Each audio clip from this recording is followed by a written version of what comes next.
Di ba? Nakakapagtaka kung bakit yung mga broadcast na ginagawa natin, mahina yung signal. Pero pag pinag-usapan ng e-gambling, matindi ang mga signal.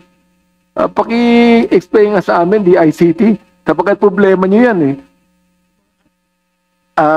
Mr. Chair, yung mga naglalaro naman po ng mga online illegal gambling, talaga ho namang lumalapit sa mga lugar na magaganda ho naman talaga ang signal. Baka siguro ganito, kasi alam nyo, for example, meron akong tinatawag na digital technology bilang tagapagsalita. Mas maganda ang signal sa Dubai to the Philippines daan compared to halimbawa Baguio to Manila.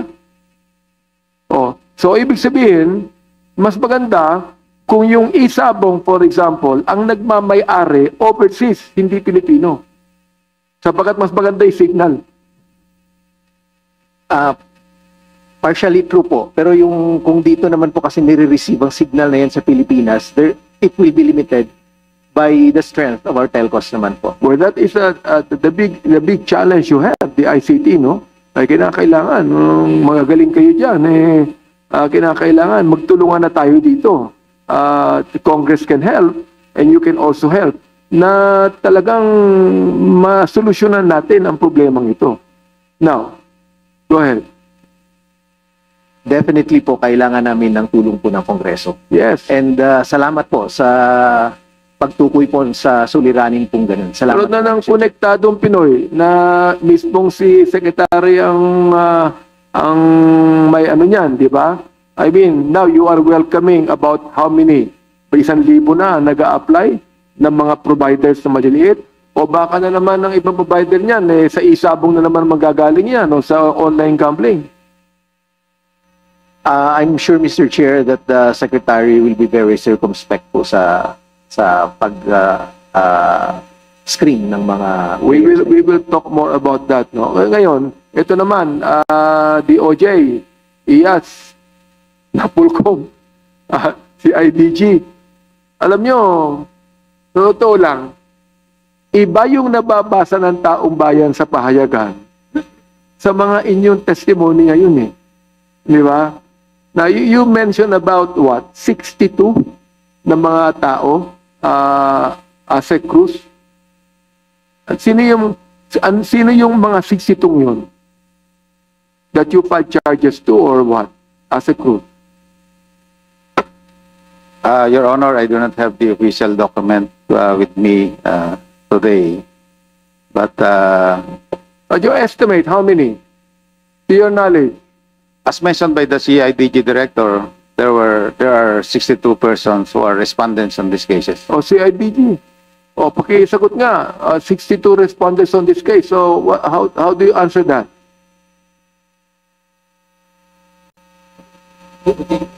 Yes, Your Honor. We have already submitted the 62 names of the respondent to the DOJ, Your Honor. Who are the 18 policemen included there? Yes, yes, Your Honor. Who are the other people? Are they private people or policemen or whatever? They're private persons, Your Honor. And you filed 7 charges against them. 7 complaints, di ba? Asek? Yes, Yung Mr. pito, Chair. yung nabanggit mong pito? Yes, Your Honor. Oo. And it is now under preliminary investigation. Yes, Mr. Chair. Okay, when will that be deliberated in court, for example? Kailan itatry sa korte yan? After the preliminary investigation, After when? When would that be? Kasi matagal na ito. Can you imagine, nagsimula tayo ng 2022? Oo, 8 pa lang yan ha. 8 pa lang ng 2022 yan. Ngayon, 34 na nakalista. Tapos, sinasabi ng dyaryo, may 100. So, gusto kong malaman kung sino ang nagsabing 100, samantalang sa CIDG, 34 lang ang nakalagay dyan. Saan po galing yung 100? Halos lahat ng dyaryo.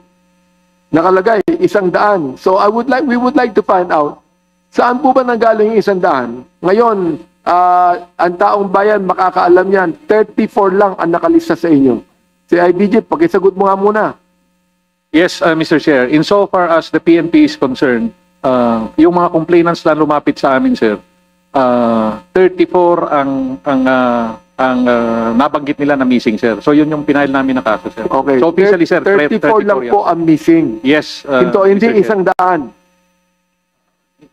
We do not know, Mr. Chair. Basta ang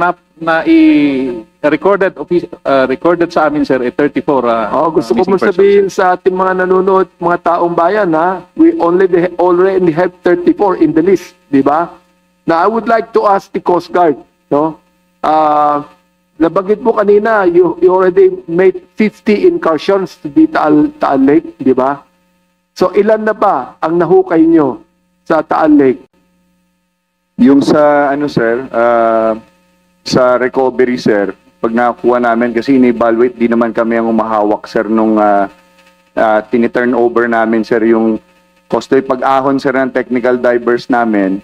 Nakalagay na yan sir sa yung protection na namin sir na bag. Tini-turn over namin yung PNP forensic group sir ang nag-prepare niya at nag-account. So, yun hindi ko masagot, sir, kung ilan talaga yung So, forensics ng PNP, saan yung forensics? Okay, please give us your knowledge about that because the Coast Guard, sinabi nila sa Coast Guard, ilan na ba ang na-retrieve nyo? Ilan na? Sa diving without the forensics first. Wala pa kayong result o ilan na ba na-retrieve ninyo? Ilan na? Yung retrieve, sir, yung actual na nakukuha naming suspicious item, sir. Yes, Tini-turn over namin sa... ng mga bangkay, for example, like kung sila ay skeleton na, by human bones na, whatever it might Yung be. nagde-determine nun, sir, yung forensic group po, sir. Yun, sila determine. Pero Yes, kayo, Kami, you sir, cannot yung determine recovery ng any suspicious na object dun sa baba, iano namin, sir, inaangat namin yun, sir, then tini-turn over namin. Okay, so ilang object na ang na-recover nyo? Pag object, sir, kasi ganito, sir, yung situation, if I may, sir, if I may brief Go you, ahead, sir. go ahead.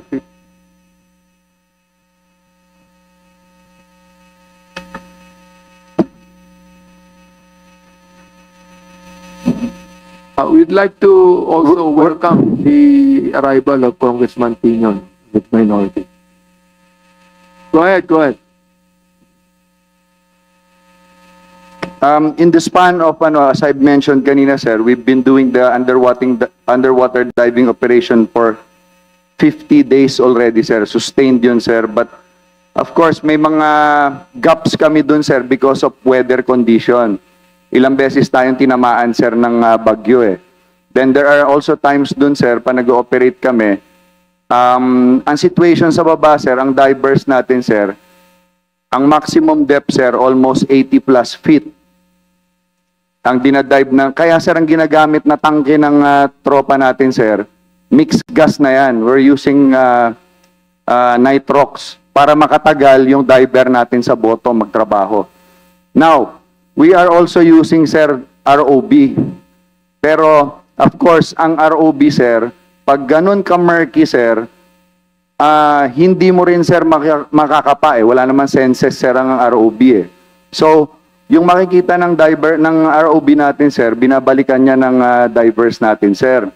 So in the span of 50 days na continued na operations natin, ang naiangat namin, sir, yung inangat namin, pero yung number niyan, sir, kung ilan yung laman niya ng mga sako, na-mention din, sir, ni ASEC kanina, ang kinukuha ng divers natin, sir, nung nakita namin yung pattern is laging may dalawang sack, which is that is already considered as a sinker, then merong primary sack, sir, sa gitna para mailubog siya. So, ang na-recover namin, sir, is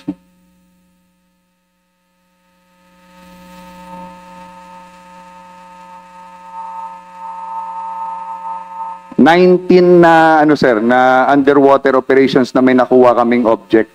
Yan, sir, hindi yan isa-isa. So, kaya na-mention ni ASEC kanina, sir, umabot ng ilang daan, sir. Kasi parts yun, sir, eh. O, in 50, hiwa-hiwala yan, ha? Sa 50 days, ha? Correct, sir. Okay. So, forensics, General, anong masabi po niyo? Yes, sir. This is Police Brigadier General Danilo Baca, sir, the Director of the Forensic Group. Actually, sir, based on our records, as of August 22 this year, it started July 10, we recovered 401 bones. So, Are they human bone? yes, sir. Yung human bones na. Then, out of those items, sir, there are a total of 163 samples were subjected to DNA. Then, the rest po nun, sir, ay hindi na po dahil nag-deteriorate na po. Wala na pong ano. How many are related to the missing Sabongeros according to the DNA? As of Hindi ko alam. the report namin, sir, wala pa pong nag-match. Wala pa. Opo, doon sa mga samples na nakuha namin sa mga relatives ng mga missing sabongeros po.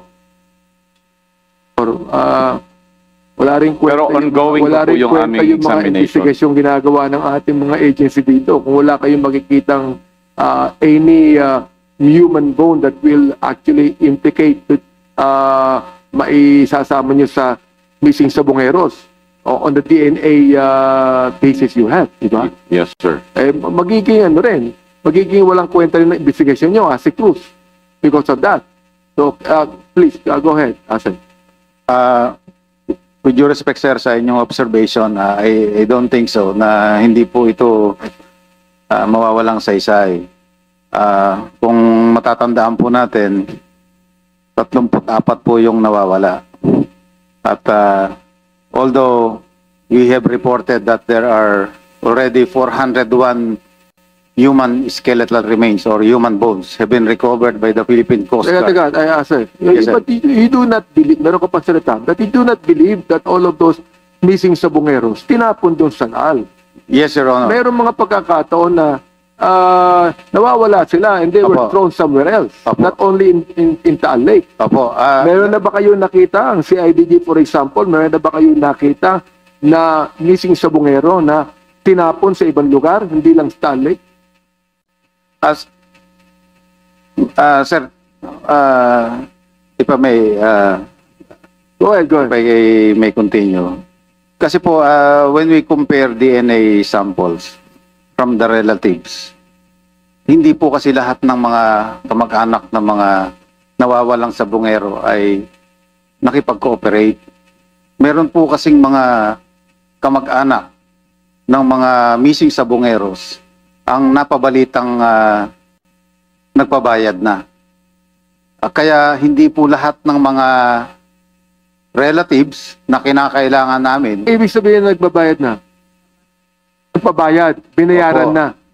yun po ang balita namin. Pero sa ngayon po, hindi pa po kasi nakukumpleto ang mga DNA samples of the 34 missing sabongero relatives. Kaya hindi po natin maasahang talagang mape-perfect natin ang comparison dito. So, meron pa naman pong mahigit 300 samples pa ang hawak ng forensic group. Sana po, pagtiwalaan po ninyo kami na meron pong mararating ang ating investigasyon. Eh, walang problema sa pagkitiwala, Asik eh. Ang problema natin, ito, iba yung nakalagay sa pahayagan, iba yung sinasabi ninyo. Yun ang problema natin. Sapagkat nalalaman po natin, ang taong bayan din naman palagay ko naghihintay dito. Ano ha? Kaya nga itong committee ito ay napagkasunduan na imbestigahan po natin. So we would like to know the truth about all this. Ito'y briefing pa lang po ito. Hindi pa po ito hearing. Sapagkat kung hearing ito, meron na kayong OT po. Briefing lang to eh. Sapagkat kung ito'y hearing, ay mag-o-taking na kayo dito.